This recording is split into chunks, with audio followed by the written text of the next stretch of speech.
मांग की मांग जेपीएससी और जेएसएससी की अनियमितता सीबीआई से जांच हो,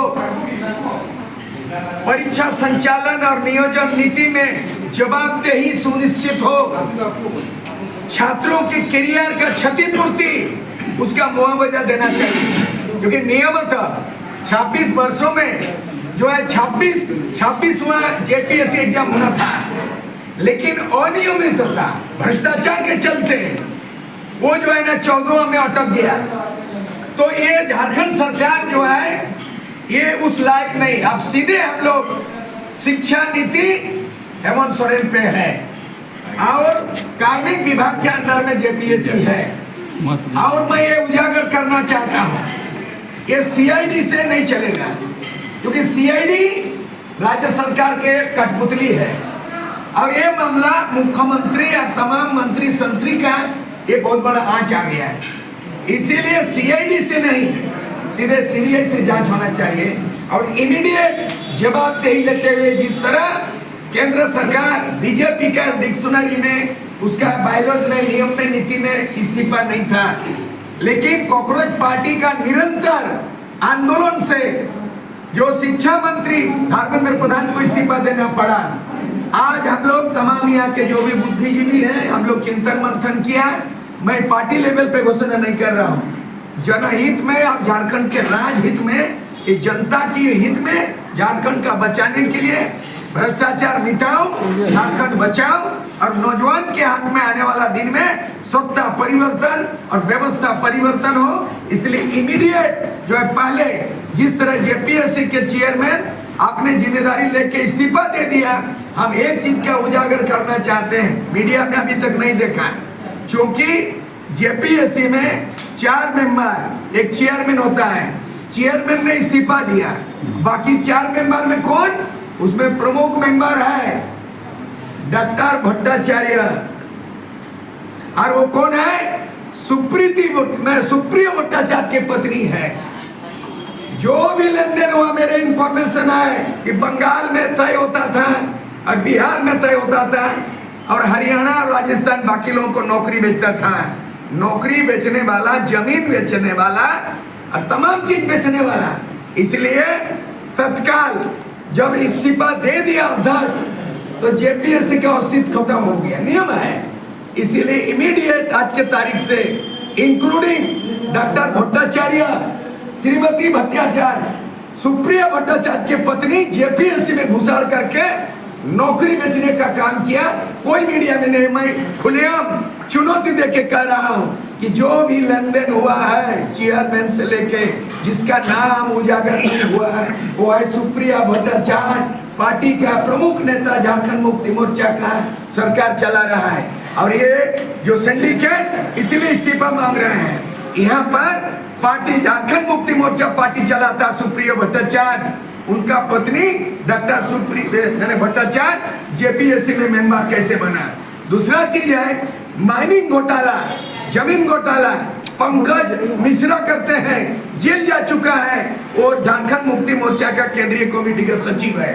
यानी जो सीएमओ ऑफिस है भ्रष्टाचार का गढ़ है। और इसीलिए आप आर पार का लड़ाई के लिए जो आंदोलन जो छात्रों कर रहे हैं, हम यहाँ से लिखित रूप में हम लोग अपना निस्वार्थ भावना से नैतिक समर्थन का घोषणा करते हैं कि आंदोलन तब तक निरंतर जारी रहे जिस तरह सूर्य सिंह बेसरा के नेतृत्व में 1986 में आजसू बनाया, ऑल झारखंड स्टूडेंट्स यूनियन, 3 साल का संगठन, 3 दिन का लड़ाई, 72 घंटा, और झारखंड राज्य का परिणाम मिला। इसीलिए हेमंत सोरेन सरकार को उखाड़ फेंकने का संकल्प लेते हैं और उनको सत्ता में बने रहने का कोई औचित्य नहीं है। 4 बार मुख्यमंत्री बना, उसका पिता श्री शिबू सोरेन 3 बार, एक परिवार में 7 बार मुख्यमंत्री, और 25 साल में झारखंड को बदनाम कर दिया और करोड़ों नौजवान का करियर को खत्म किया। इसीलिए 14वीं लोकसभा का जो जांच चल रहा है सीआईडी से नहीं सीबीआई, और 2000 से जब से जेपीएससी गठन हुआ तब से, क्योंकि उस समय आप बता रहे हैं एक समय था सेकेंड जेपीएससी एग्जाम में डिप्टी सीएम था सुदेश कुमार महतो, उनका भाई को डीएसपी बनाया था।